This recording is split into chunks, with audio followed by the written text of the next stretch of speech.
بسم اللہ الرحمن الرحیم۔ السلام علیکم محترم ناظرین و سامعین، ڈاکٹر جاسمین طارق کی طرف سے خوش آمدید۔ آپ دیکھ رہے ہیں نالج را۔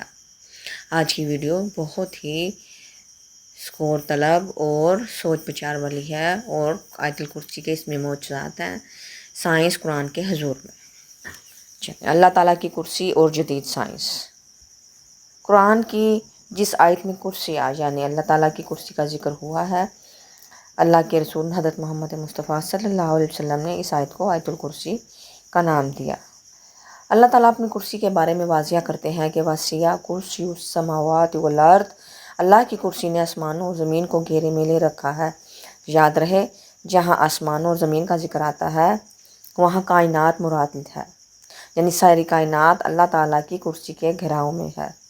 جی ہاں، کرسی کتنی بڑی ہے اور اس میں موجود کائنات کی جو جسامت ہے، اس کی حیثیت کیا ہے، اس کے بارے میں اللہ کے رسول حضرت محمد مصطفیٰ صلی اللہ علیہ وآلہ وسلم کا فرمان صحیح سند کے ساتھ یوں ہے، فرمایا، کرسی کے اندر ساتوں آسمان اس طرح ہے جس طرح وسیع و عریض ریگستانی زمین میں ایک انگوٹھی پڑی ہو۔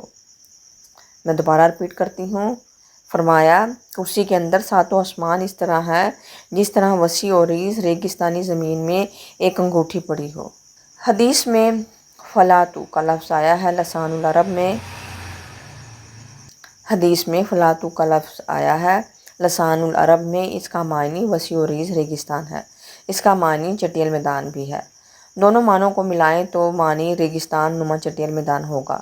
حضور اکرم صلی اللہ علیہ وآلہ وسلم نے بھی ارضی فلاتی فرمایا ہے، یعنی اس سے پوری زمین بھی مراد لی جا سکتی ہے۔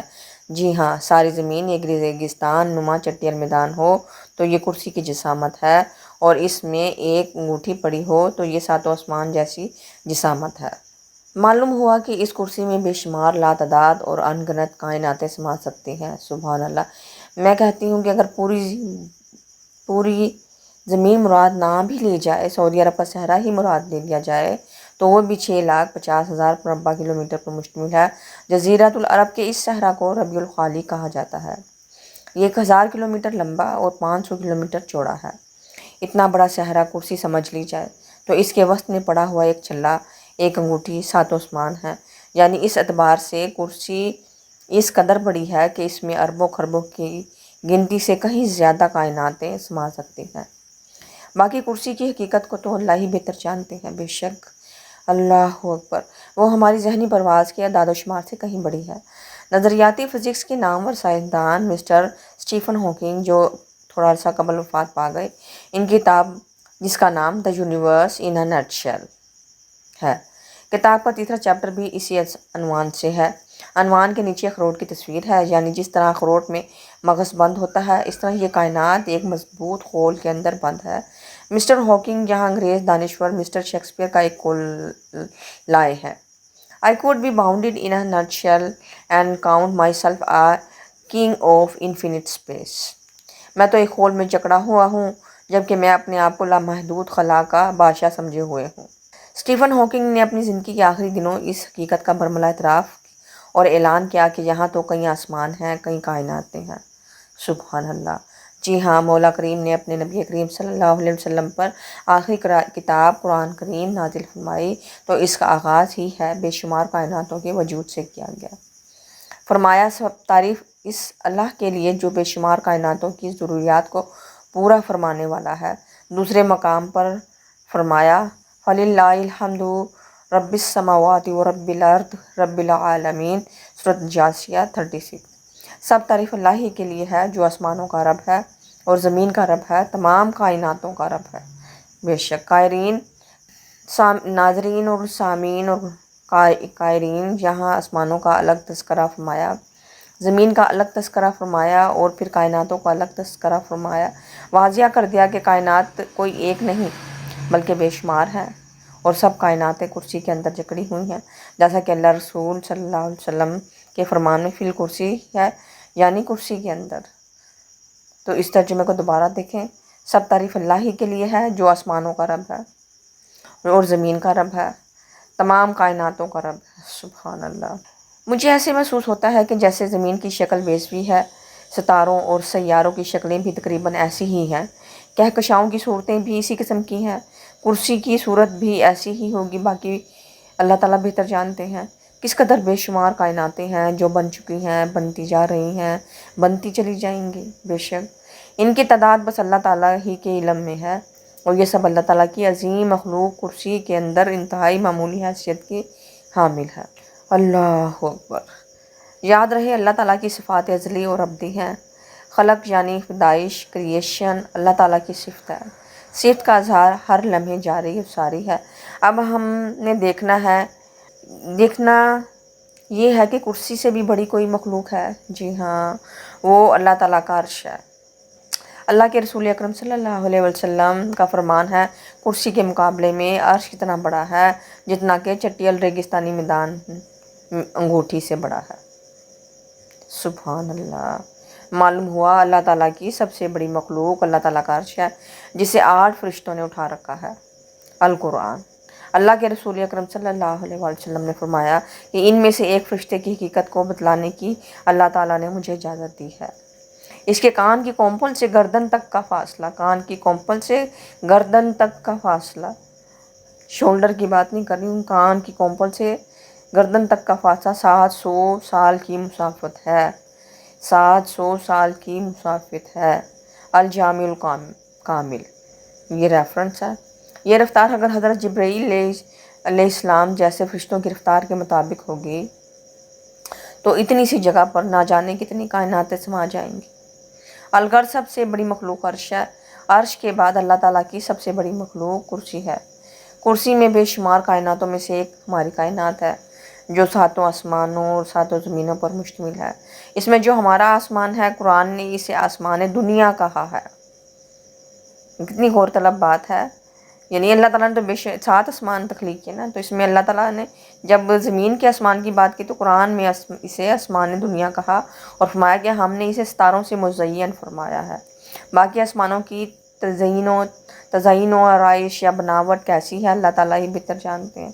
بے شک سائنسدان اب تک جو دوربینیں بنا چکے ہیں، ان میں زمینی خلائی اور وائجر 2 جیسی خلائی شٹلز جو نظام شمسی کو کراس کر کے آگے جا چکی ہیں، ان کی بھیجی ہوئی معلومات کے مطابق یہاں تو خلا میں سپر کلسٹر یعنی ایسے بڑے جھرمٹ ہیں جن میں اربوں خربوں کلسٹر ہیں، پھر ہر کلسٹر میں اربوں خربوں کہکشائیں ہیں۔ سبحان اللہ، سبحان اللہ۔ یہ سب باتوں کو سوچ کے وہ انسان کا دماغ چکر آ جاتا ہے کہ یہ چیزیں انسان کی عقل سے ماورا ہیں۔ جی ہاں، ایک کہکشاں میں اربوں خربوں ستارے، سیارے ہیں، بلیک ہولز ہیں اور نہ جانے کیا کچھ۔ ان اربوں خربوں کہکشاؤں میں سے ایک ہماری کہکشاں ہے، جس کا نام ہم نے ملکی وے یعنی دودھیا راستہ رکھا ہے۔ اس کے ایک بازو پر ہمارا نظام شمسی ہے، جو بیچارہ ایک نقطے کی طرح ہے۔ پھر اس نظام شمسی میں ہماری زمین بالکل ایک نقطے کی سے معلوم ہوتی ہے۔ جب ناسا کا وائجرون نظام شمسی سے نکلتے ہوئے نظام شمسی کے 9 سیاروں کی تصویر ناسا کے کنٹرول روم میں بھیجتا ہے تو اہل زمین کو ہماری اوقات سے باخبر کرتا ہے۔ لوگوں، اس زمین پر 7 بر اعظم ہیں اور کوئی تیسرے حصے سے بھی کم خشکی ہے۔ سمندروں اور برفوں میں گھرے ہوئے خشکی کے ان ٹکڑوں پر کوئی 200 کے قریب ملک ہیں، جن میں انسان اور جانور بستے ہیں۔ ملکوں میں رقبے کے اعتبار سے ممالک کو 5 درجنوں میں تقسیم کیا جائے تو میرے ملک کا، پاکستان کا شمار تیسرے درجے میں ہوگا۔ یوں تو ساری دنیا میں ہی کرسی کا جھگڑا ہے۔ 4 ٹانگوں والی کرسی جو بمشکل 4 مربع فٹ کی جگہ گھیرتی ہے۔ 4 اسکوائر فٹ کی سراؤنڈنگ میں رکھی ہوئی یہ کرسی، اس پر انسان بیٹھ جاتا ہے۔ کبھی وہ 5.5 فٹ کا ہوتا ہے، کبھی 6 فٹ کا۔ اصل انسان تو روح ہے، یہ بیچارہ تھوڑے سے ٹائم کے لیے گوشت، ہڈیوں اور خون کے نام کے پانی کے مسچر میں قید ہے۔ میرے نبی کریم صلی اللہ علیہ وسلم نے فرمایا، دنیا مومن کے لیے قید خانہ ہے۔ یہاں مومن کم نظر آتے ہیں، جن کی نظر اپنے حقیر اور فانی وجود سے آگے بڑھتے ہوئے عرش کے نیچے فردوس پر جاتی ہے۔ اکثر کا حال یہی ہے کہ کرسی کی خاطر چالیں چلتے ہیں، جھوٹ بولتے ہیں، سازشیں کرتے ہیں، کرپشن کرتے ہیں، انسانوں پر ظلم کرتے ہیں، قید خانوں میں پھینکتے ہیں، گالم گلوچ کرتے ہیں۔ استغفر اللہ۔ مگر ایک مومن جب ان کو دیکھتا ہے تو یہ سب کھلونے دکھائی دیتے ہیں جو چھوٹی سی حقیر جگہ پر دھینگا مشتی کر رہے ہیں۔ ایسی دھینگا مشتیاں کرتے کرتے بے شمار حکمران، جنہیں سلطان، بادشاہ، قیصر و کسریٰ، صدر، وزیر اعظم، منسٹر، بیوروکریٹس ایٹسیٹرا وغیرہ کہا جاتا ہے، قبرستان نامی زمین میں مٹی بنے پڑے ہیں۔ باقیوں کا حشر بھی عنقریب ایسا ہی ہونے والا ہے، مگر عبرت مومن پکڑتا ہے۔ میرے حضور کا غلام اور پیروکار جس کی نظر عرش بری پر ہے، کردار دوغلا نہیں، فرشتہ سیرت ہے۔ وجود تو اس کا بھی مٹی میں ہے، مگر روح عرش کے نیچے ہے، اس کے لیے اس کی سوچ، اس کا کردار عرشی ہے، فرشی نہیں۔ سبحان اللہ، سبحان اللہ۔ بسم اللہ الرحمن الرحیم۔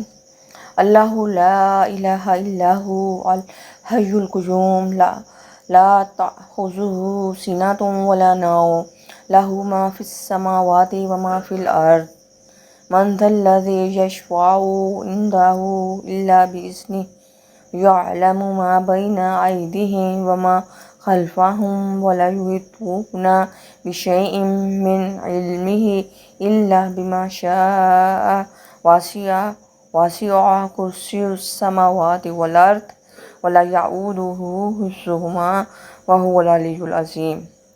ترجمہ: اللہ ہے جس کے سوا کوئی معبود نہیں، وہ آپ زندہ اوروں کا قائم رکھنے والا ہے، اسے نہ اونگ آئے نہ نیند، اسی کا ہے جو کچھ آسمانوں میں ہے اور جو کچھ زمین میں۔ وہ کون ہے جو اس کے یہاں سفارش کرے؟ بے اس کے حکم کے جانتا ہے جو کچھ ان کے آگے ہے اور جو کچھ ان کے پیچھے ہے، اور نہیں پاتے اس کے علم میں سے مگر جتنا وہ چاہے۔ اس کی کرسی میں سمائے ہوئے ہیں آسمان اور زمین، اور اسے بھاری نہیں ان کی نگہبانی، اور وہی بلند و بڑائی والا ہے۔ سبحان اللہ۔ چلیں ناظرین، اس کی انٹرپریٹیشن، اس کی تفسیر کی طرف چلتے ہیں۔ تفسیر سراج الجنہ۔ اللہ لا الہ الا ہوا، اللہ وہ ہے جس کے سوا کوئی معبود نہیں۔ اس آیت میں اللہ تعالیٰ کی الوہیت اور اس کی توحید کا بیان ہے، اور اس آیت کا خلاصہ یہ ہے کہ اللہ تعالیٰ واجب الوجود اور عالم کو ایجاد کرنے اور تدبیر فرمانے والا ہے۔ اسے نہ نیند آتی ہے اور نہ اونگ، کیونکہ یہ چیزیں عیب ہیں، اور اللہ تعالیٰ نقص و عیب سے پاک ہے۔ آسمانوں اور زمین میں موجود ہر چیز کا وہی مالک ہے، ساری کائنات میں اسی کا حکم چلتا ہے۔ یہ تو جب سارا جہان اس کی ملک ہے تو کون ہے اس کا شریک ہو سکتا ہے؟ مشرکین یا تو ستاروں اور سورج کو پوجتے ہیں جو آسمانوں میں ہیں، یا دریاؤں، پہاڑوں، پتھروں، درختوں، جانوروں، آگ وغیرہ کی پوجا کرتے ہیں جو زمین میں ہیں۔ تو جب آسمان اور زمین کی ہر چیز اللہ تعالیٰ کی ملک ہے تو یہ چیزیں کیسے پوجنے کے قابل ہو سکتی ہیں؟ اور مشرکین جو یہ گمان کرتے ہیں کہ بت شفاعت کریں گے تو یہ جان لیں کہ کفار کے لیے کوئی شفاعت نہیں۔ اللہ تعالیٰ کے حضور اجازت یافتگان حضرات کے سوا کوئی شفاعت نہیں کر سکتا، اور اجازت والے صرف حضرت انبیاء کرام علیہم الصلاۃ والسلام، ملائکہ علیہم السلام، اولیاء رحمۃ اللہ تعالی علیہم مومنین ہیں۔ اللہ تعالیٰ ہر چیز کا علم رکھتا ہے، خواہ اس کا تعلق لوگوں سے ما قبل کا ہو یا ما بعد کا، امور دنیا کا ہو یا امور آخرت کا۔ اللہ تعالیٰ کے علم سے کسی کو کچھ نہیں مل سکتا جب تک وہ نہ چاہے اور وہ عطا نہ فرمائے۔ ذاتی علم اسی کا ہے، اور اس کے دینے سے کسی کو عطائی علم حاصل ہو سکتا ہے، جیسے وہ اپنی مشیت سے لوگوں کو اسرار کائنات پر اور انبیاء اور رسول کو غیب پر، انبیاء اور رسول علیہم السلام کو غیب پر مطلع فرماتا ہے۔ تنبیہ: اس آیت میں الہیات کے اعلیٰ مسائل کا بیان ہے۔ جتنا اس میں غور کرتے جائیں گے اللہ تعالیٰ کی عظمت اور اس کے بارے میں عقائد اتنا ہی واضح ہوتے جائیں گے۔ آیت الکرسی کے فضائل۔ اس آیت کو آیت الکرسی کہتے ہیں۔ احادیث میں اس کی بہت فضیلتیں بیان کی گئی ہیں، ان میں سے 4 فضائل۔ آیت الکرسی قرآن مجید کی سب سے عظیم آیت ہے۔ جو سوتے وقت آیت الکرسی پڑھے تو صبح تک اللہ تعالیٰ اس کی حفاظت فرمائے گا اور شیطان اس سے قریب نہ آ سکے گا۔ نمازوں کے بعد آیت الکرسی پڑھنے پر جنت کی بشارت ہے۔ رات کو سوتے وقت پڑھنے اور اپنے پڑوسیوں کے گھر کی حفاظت کی بشارت ہے۔ سبحان اللہ۔ حضرت علی فرماتے ہیں کہ میں نے نبی کریم صلی اللہ علیہ وسلم کو یہ فرماتے ہوئے سنا ہے، جو شخص ہر نماز کے بعد آیت الکرسی پڑھے گا جنت میں داخل ہونے سے کوئی چیز نہیں روک سکتی۔ انشاءاللہ وہ مرتے ہی جنت میں چلا جائے گا، اور جو کوئی رات کو سوتے وقت اسے پڑھے گا اس کا پڑوسی اور آس پاس کے دوسرے گھر والے شیطان اور چور سے محفوظ رہیں گے۔ شیب الایمان ریفرنس۔ چلیں ایک حدیث آپ کو سناتی ہوں۔ حدیث شریف میں ہے کہ حضرت ابو ہریرہ رضی اللہ تعالیٰ عنہ کہتے ہیں کہ صدقہ فطر کی حفاظت نبی کریم صلی اللہ علیہ وسلم نے میرے سپرد فرمائی۔ ایک شب ایک آنے والا آیا اور غلہ بھرنے لگا تو میں نے اسے پکڑ لیا۔ میں نے کہا میں تجھ کو نبی کریم صلی اللہ علیہ وسلم کی خدمت میں حاضر کروں گا۔ تو کہنے لگا میں محتاج ہوں اور عیالدار ہوں، سخت حاجت مند ہوں۔ تو میں نے اسے چھوڑ دیا۔ جب صبح ہوئی تو نبی کریم صلی اللہ علیہ وسلم نے فرمایا ابو ہریرہ تمہارے رات کا قیدی کا کیا ہوا؟ میں نے نبی کریم صلی اللہ علیہ وسلم سے عرض کی یا رسول اللہ اس نے شدید حاجت اور عیالداری کا واسطہ دیا تھا، مجھے اس پر رحم آ گیا، میں نے اسے چھوڑ دیا۔ نبی کریم صلی اللہ علیہ وسلم نے فرمایا اس نے جھوٹ بولا، وہ پھر آئے گا۔ مجھے یقین ہو گیا کہ وہ ضرور آئے گا، اس لیے کہ نبی کریم صلی اللہ علیہ وسلم نے فرمایا ہے۔